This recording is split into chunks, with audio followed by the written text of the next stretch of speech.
ಪಾಪವ ಕಳೆಯೋ ಪರಮ ಪಾವನ ಪಂದಳವಾಸನೆ.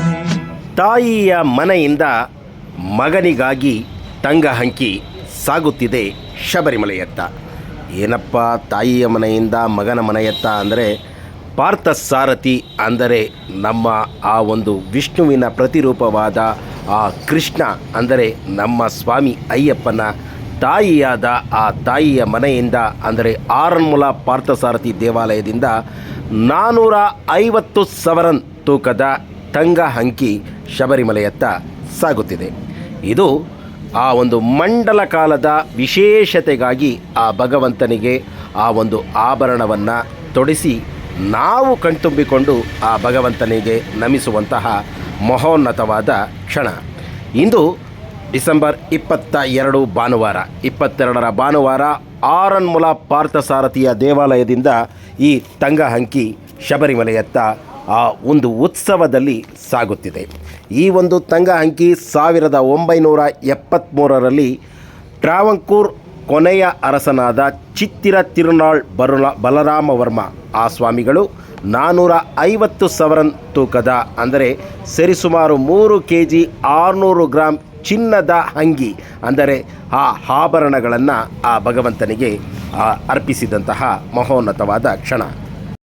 ರಾಜ ಮಹಾರಾಜರ ಕಾಲದಲ್ಲಿ ಆ ದೇವಾಲಯಗಳ ಜೀರ್ಣೋದ್ಧಾರ ಮತ್ತು ದೇವಾಲಯಗಳಿಗಾಗಿ ಅವರು ತಮ್ಮ ತನುಮನ ಧನವನ್ನು ಅರ್ಪಿಸುತ್ತಿದ್ದಂತಹ ಪರಿಯನ್ನು ನಾವು ಇತಿಹಾಸಗಳಲ್ಲಿ ಓದಿದ್ದೇವೆ. ಅದೇ ರೀತಿ ಟ್ರಾವಂಕೂರ್ ಅರಸರಾದ ಶ್ರೀಯುತ ಬಲರಾಮವರ್ಮ ಚಿತ್ತಿರೆ ಆಟ ತಿರುನಾಳ್ ಅಂತ ಏನು ಅವ್ರನ್ನ ಒಂದು ಕರೀತಾರೆ, ಆ ಸ್ವಾಮಿಗಳು 450 ಸವರನ್ ತೂಕ ಅಂದರೆ 1 ಗ್ರಾಮ್ಗೆ 1 ಸವರನ್ಗೆ 8 ಗ್ರಾಮ್ ಇರುತ್ತೆ. ಹಾಗೆ 3 kg 600 ಗ್ರಾಮ್.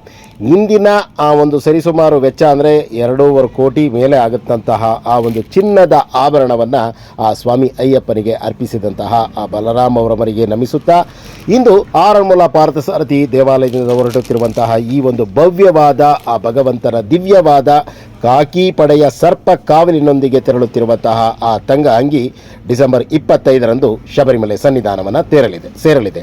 ಆ ಸೇರುವ ಮಾರ್ಗ ಮಧ್ಯದಲ್ಲಿ ಇಂದು 22/12/2024 ರಾತ್ರಿ ಒಮ್ಮತ್ತೂರು ರಕ್ತಕಂಡ ಸ್ವಾಮಿ ದೇವಾಲಯದಲ್ಲಿ ಈ ಆಭರಣ ಅಂದರೆ ತಂಗಹಂಗಿ ತಂಗಲಿದ್ದು, ನಾಳೆ 23/12/2024 ಆ ಒಂದು ಸೋಮವಾರ ಕೊನ್ನಿ ಮಾರಿಮಂಗಲಂ ಶ್ರೀ ಮಧುರೈ ಟೆಂಪಲ್ ಮಾಧವನ್ ಟೆಂಪಲ್ ಅಲ್ಲಿ ಆ ಒಂದು ದೇವಾಲಯದಲ್ಲಿ ತಂಗಲಿದೆ. ಮತ್ತು 3ನೇ ದಿನ ರಾಣಿ ಪೆರುನಾಡು ಶ್ರೀಧರ್ಮಶಾಸ್ತ್ರ ಆಲಯದಲ್ಲಿ ಆ ಒಂದು 3ನೇ ದಿನ ಈ ಒಂದು ತಂಗಹಂಗಿ ಇರಲಿದ್ದು, 4ನೇ ದಿನ ಅಂದರೆ 25/12/2024 ನೀಲಕ್ಕಲ್ ಮಾರ್ಗವಾಗಿ ನೀಲಕ್ಕಲ್ನಲ್ಲಿ ಭವ್ಯವಾಗಿ ಆ ಭಗವಂತನ ತಂಗಹಂಕಿಯನ್ನು ಸ್ವಾಗತಿಸಿ ಆನಂತರ ಪಂಪೆಯಲ್ಲಿ ಬಂದು ಪಂಪೆಯ ಆ ಪಂಪಾ ಗಣಪತಿಯ ಬಳಿ ವಿಶೇಷವಾದ ಪೂಜೆಯನ್ನು ಸ್ವೀಕರಿಸಿ ಸಂಜೆ 6 ಗಂಟೆಗೆ ಶಬರಿಮಲೆ ಸನ್ನಿಧಾನವನ್ನು ಸೇರಿ ಆ ಭಗವಂತನಿಗೆ ಆ ಆಭರಣವನ್ನು ತೊಡಿಸಿ ದೀಪಾರಾಧನೆಯನ್ನು ಮಾಡಲಾಗುತ್ತೆ. ಮತ್ತು ಡಿಸೆಂಬರ್ 26ರಂದು ಮಂಡಲ ಕಾಲದ ಕೊನೆಯ ದಿನ ಮಂಡಲ ಪೂಜೆ. ಆ ಮಂಡಲ ಪೂಜೆಯನ್ನು ನಡೆಸಿ ರಾತ್ರಿ ಹರಿವರಾಸನ ನಂತರ ಸನ್ನಿಧಾನವನ್ನು ಮುಚ್ಚುತ್ತಾರೆ. ಭವ್ಯವಾದ ಆ ಭಗವಂತನ ಈ ಒಂದು ಮೆರವಣಿಗೆ ಉತ್ಸವ ಬರುವ ಹಾದಿಯ ಮಧ್ಯದಲ್ಲಿ ಎತ್ತ ನೋಡಿದರೂ ಕೂಡ ಸ್ವಾಮಿಯೇ ಶರಣಮಯ್ಯಪ್ಪ, ಸ್ವಾಮಿ ಶರಣಂ ಎಂಬ ಶರಣಘೋಷ. ಈ ದಾರಿಯುದ್ದಕ್ಕೂ ನೆರೆದಿರ್ತಕ್ಕಂಥ ಭಕ್ತರೇ ನಿಜಕ್ಕೂ ಧನ್ಯರು. ಆ ಭಗವಂತನೇ ತಮ್ಮ ಮನೆಯ ಬಾಗಿಲಿಗೆ ಬಂದು ಆಶೀರ್ವದಿಸುವಂತಹ ಮಹೋನ್ನತವಾದ ದೈವಿಕ ಕ್ಷಣಗಳು ತಾವೀಗ ನೋಡ್ತಾ ಇದ್ದೀರಾ. ಆರನ್ಮುಲ ಪಾರ್ಥಸಾರಥಿ ದೇವಾಲಯದಿಂದ ತೆರಳುವ ಈ ಒಂದು ಆಭರಣ 25ರ ಸಂಜೆ ಭಗವಂತನಿಗೆ ತೊಡಿಸಿ ದೀಪಾರಾಧನೆಯ ನಂತರ ವಿಶೇಷವಾದ ಪೂಜೆಯನ್ನು ನಡೆಸಲಾಗುತ್ತದೆ. ಇದು 1973ರಲ್ಲಿ ಆ ಶಬರಿಮಲೆಗೆ ಬಲರಾಮವರ್ಮ ಸ್ವಾಮಿಗಳು ಅಂದರೆ ಆ ರಾಜರು ಆ ಭಗವಂತನ ಸನ್ನಿಧಾನಕ್ಕೆ ಅರ್ಪಿಸಿದಂತಹ ಮಹೋನ್ನತವಾದ ಆಭರಣ. ಈ ಆಭರಣವನ್ನು ಕಣ್ತುಂಬಿಕೊಂಡ ತಮಗೆಲ್ಲರಿಗೂ ಕೂಡ ಆ ಭಗವಂತನ ಆಶೀರ್ವಾದವನ್ನು ಬೇಡುತ್ತಾ ಈ ಒಂದು ಕಾಕಿ ಪಡೆಯ ಸರ್ಪಗಾವಲಿನಲ್ಲಿ ಆ ಒಂದು ಭವ್ಯವಾದ ಮಂಟಪದಲ್ಲಿ ಆ ಭಗವಂತನ ಶರಣಘೋಷದೊಂದಿಗೆ ಶಬರಿಮಲೆಯತ್ತ ಸಾಗುತ್ತಿದೆ. ಇಂದು 22/12/2024 ಭಾನುವಾರ ಬೆಳಿಗ್ಗೆ ಆ ಆರನ್ಮುಲ ಸನ್ನಿಧಾನದಿಂದ ನನಗಿಂತ ಕಿರಿಯವನು ಯಾರೂ ಇಲ್ಲ.